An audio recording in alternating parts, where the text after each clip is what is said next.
સદગુરુ ભગવાન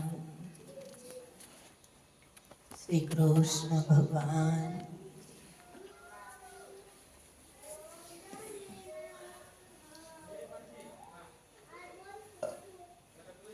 એક જ વચનની અંદર આપણે ભગવાન કહી છીએ, આપણે શ્રી કૃષ્ણ કહી છીએ, આપણે માધવ કહી છીએ, ઈશ્વર રૂપે જોઈ તો માલિક કહી છીએ, બ્રહ્મ રૂપે જોઈ તો આપણો અંતરનો આત્મા કહી છીએ, સમરણ રૂપે જોઈ તો આપણે સતનામ કહી છીએ. પણ એનો સ્વાદ લેવો હોય તો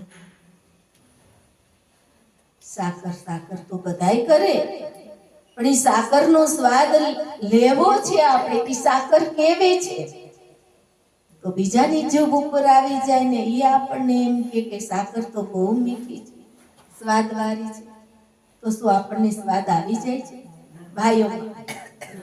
આવી જાય ભાઈ. પણ એ જે સાકર જ્યારે આપણી બી જીભ ઉપર આવે ત્યારે, અને એ મૂંગાને આપી હોય ત્યારે, મૂંગો માણસ હોય એને તમે સાકર આપો ને પછી કયો સાકર કેવી લાગે તો એ સ્મિત લેવરાવશે, મનમાં મુસ્કુરાશે, પણ એ વર્ણન કરી શકશે એવો હરિરસ છે, એવી ગુરુગમ પ્યાલી છે. ગુરુ ગુરુ ઘણા એમ કેતો બધાયનો ગુરુ એક છે, વાત સાચી છે, પણ કેવલ કોઈ કે અને આપણે માની લેવું એ પણ બરાબર નથી. બધાયનો ગુરુ એક હોય તો એ ગુરુ બતાવવા વાળો પણ જોઈ, જેમ અર્જુનને બતાવવા વાળો હતો ને, મીરાને હતો ને કે નહોતો?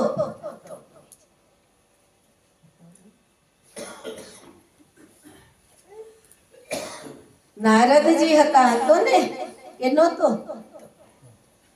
તો ગુરુ બતાવવા વાળો હતો અને ઓને જોયો ખરો કે નહીં?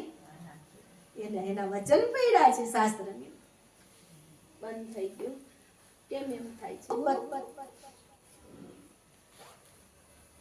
જાતો પરેશ તો બધા વાંચી હરખા કર. સવી તું અહીંયા આવતી રહે, ચાર્જિંગ કરું છે, ચાર્જિંગ ખરા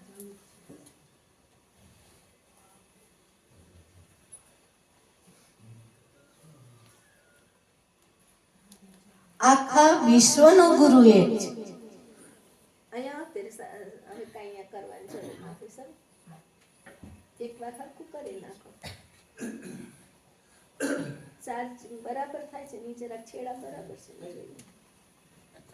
બધા એમ કોઈ સત્સંગમાં એમ કહેતા હોય કે મારો તમારો બધાનો ગુરુ એક જ છે, પણ જ્યારે હું ને તમે મળ્યા ને એમ એક મહાત્મા દેવ શ્રી કૃષ્ણ અને અર્જુન નામનો વ્યક્તિ, જેને એમ હતું કે હું એકાદ નામનો વ્યક્તિ છું. સ્થૂળ દેહના સંબંધે મહાત્માને સમજી ન શક્યો, ઓળખી ન શક્યો, પણ જ્યારે આત્મ સંબંધ એટલે કે બ્રહ્મ સંબંધ થયો ને પછી જે અફસોસ કરે છે એ 11મા અધ્યાયની અંદર વાત કરી. પ્રભુ ક્ષમા કરજો. બ્રહ્મ સંબંધ થયો, કયો થયો? આપણને બ્રહ્મ સંબંધ થાય છે. ઘણા ગુરુ થઈ જવા વાળા છે, આગળ આમ કંઠી પહેરાઈ દી, જાઓ આવતો, તું મારો ચેલો હું તારો ગુરુ. કોઈ કાન ફૂકી દે, અમે તો બાવા છીએ હો. બાવા ત્યાં સાધારણ સાધુની વાત નથી, કાન ફૂકી દે, જાઓ કંઠી બાંધી દે, હવે તમારા ગુરુ થઈ ગયા. પણ કાંઈક વેદ વચન યાદ કરવું જરૂરી છે. હિન્દુ ધર્મનો જે ગીતા સાર એક એક હિન્દુના ઘરમાં આવજો, મુસ્લિમના ઘરમાં છે. મુસ્લિમ અને હિન્દુનો ભેદ નથી, છતાંય જ વિશ્વની અંદર માણસોએ નાત જાતને ભેદો ઊભા કરી દીધા. પશુઓ તો એ કઈ કરતા નથી, તો પશુમાં આપણામાં ફેર શું? પશુઓ પંખીઓ તો આવું કઈ કરતા નથી. માનવે તો મરજાતા મૂકી બધાય પ્રકારના એ જાતિ ભેદો ઊભા કર્યા, વર્ણ ભેદો ઊભા કર્યા. શું જરૂર છે? એટલો જ વિચારે કે આપણને આપણી પૃથ્વી ઉપર એક મનુષ્ય અવતાર મળ્યો ને તો ઈશ્વરને ધન્ય છે.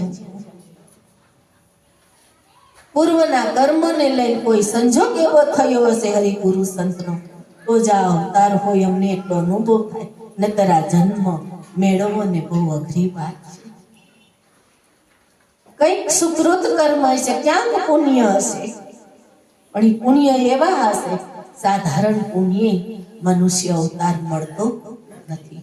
છતાંય આપણા સંતો ઋષિ મુનિઓ વેદ શાસ્ત્રો જે સાચા લખેલા છે એ પણ કે છે ભાઈ સાવધાન થાઓ, પઠન કરો, સત્સંગ કરો, વિચારો. એટલી જ મમતા નહીં, મમતા મનુષ્યને મારે છે. સમતા જીવનમાં આવે તેથી સંસાર આપણો સુંદર બને. પણ સમતા બધાયમાં હોવી જોઈએ. એકમાં હોય ને ચારમાં ન હોય તોય મેળ પડતો નથી. સંસારમાં બધાય સત્સંગી હોવા જોઈએ. સમતા બુદ્ધિ આપણા વેદ ધર્મની અંદર બહુ સુંદર મજાની વાત કરી કે બુદ્ધિ ઈશ્વરે આપી દીધી, પણ બુદ્ધિમાં સમતા તમે લાવો. એ આપણો યજ્ઞ છે. એ આપણું કઈ લાકડા બારી લઈ, હોમ હવન કરી લઈ, બ્રાહ્મણોને બોલાવી લઈ, સિદ્ધિઓ મેળવી લઈ, એનાથી સિદ્ધિ નહીં મળે. પણ જો આપણી બુદ્ધિ સમતામાં આવી ગઈ તો આપણે સિદ્ધિ મેળવવા જવું પડશે નહીં, સિદ્ધિ આપોઆપ આવી જશે. ને ગમે એટલા તંત્ર મંત્ર કરી લે ને સિદ્ધિઓ મેળવી લે ને એનાય કલ્યાણ થતા નથી. કલ્યાણ શેમાં છે? એના માટે આપણું પિતાસાર, પિતા ગ્રંથ છે. એ ડાયરેક્ટ તમે વાંચો તો ખારાપણાનો અનુભવ થશે. પણ તમારા કોઈ તમને જ્ઞાન બતાવ્યું હોય, ગુરુઓ પાસે તમે જ્યારે એને સમજશો કે જે પૂરા જ્ઞાની હોય, પૂરા દેખતા હોય, પૂરા પગવાળા હોય, અને એની પાસે તમે એને કહેશો કે આના વિશે અમને કઈ સારસ આપો, તો એ જ ગ્રંથ તમે જે વાંચો અને ખારાનો અનુભવ થાય એ જ ગ્રંથ તમારા માટે સંતો દ્વારા જો પ્રાપ્ત કરશો તો એ જ ગ્રંથ તમારા માટે અમૃત બની, અમૃતનો વિષય બની, અખંડ આનંદ બની જાય છે. શું કે શબ્દ વેદમાં પડ્યો છે. વાંચવાનું શીખવા આપણે શિક્ષક પાસે જાય અને વાંચતા શીખી જાય એટલે આપણે વાંચી લઈએ છીએ, પણ એનું જ્ઞાન થતું નથી. જ્ઞાન એનું તો ગુરુ બતાવ, ગુરુ. અને એ ગુરુ કેવા હોવા જોઈએ? તો કે બ્રહ્મ બોધિ, તત્વદર્શી, બ્રહ્મ ક્ષત્રિય, જાતના ક્ષત્રિય નહીં, બ્રહ્મ ક્ષત્રિય, બ્રહ્મ બોધિ, તત્વદર્શી. એને લેબલ લાગ્યું છે ગુરુ. જેને આવે એને ગુરુ નહીં, અને એ ગુરુ બધાયનો એક છે. એ ગુરુ તારી અંદર છે. જો તારી તૃષ્ણા વધશે મેળવાની તો તને ક્યાંક એવો ગુરુ મળી પણ જશે, મળી જશે. અને એ ગુરુ જેદી મળે ને તેદી સ્થાન અસ્તિ નો રે, બહાર ભીતર અને વ્યાપક એનું સ્થાન હોય. એને એની ભીતરમાં એ સ્વરૂપ બનાય. જો અર્જુનને બતાવે, અર્જુનને એમ કે ભગવાન મારી સામે બેઠા, યાદવ કૃષ્ણ કહો, હે યાદવ, હે સખા, હે મિત્ર, હે પ્રભુ મને ક્ષમા કરજો. ક્ષમા એવી માગી બ્રહ્મ સંબંધ થયા પછી, બ્રહ્મબોધ થયા પછી ગમ પડી કે પ્રભુ તું આવડો નથી, તું તો અમા. મને તો એમ કે તું મારાથી દૂર છો. કેટલાય જન્મ થયા તોય તું મારો ભેરો ને ભેરો, છતાંય મારું મને લાગતું નહીં. અને આ સગુણ રૂપે લીનતા થઈ ગઈ. સજીવ સગુણ સ્વરૂપ અને નિર્ગુણ સ્વરૂપની પણ સુંદર મજાની વાત. નિર્ગુણનો બોધ ન થાય તો સગુણનું પ્રમાણ કશું જ ન થાય. આ સગુણ છે એ સમજ પડતી નથી. અને જો નિર્ગુણને મનુષ્ય અનેક પ્રકારના આકરા તપ કરી પામવાની કોશિશ કરે, અર્જુનને મળ્યા એવા ગુરુ મળતા નથી, અને સાધન સાધના ઘણી બધી કરે નિર્ગુણને પામવા માટે, દેહ કષ્ટને પામે પણ નિર્ગુણ પામતા નથી.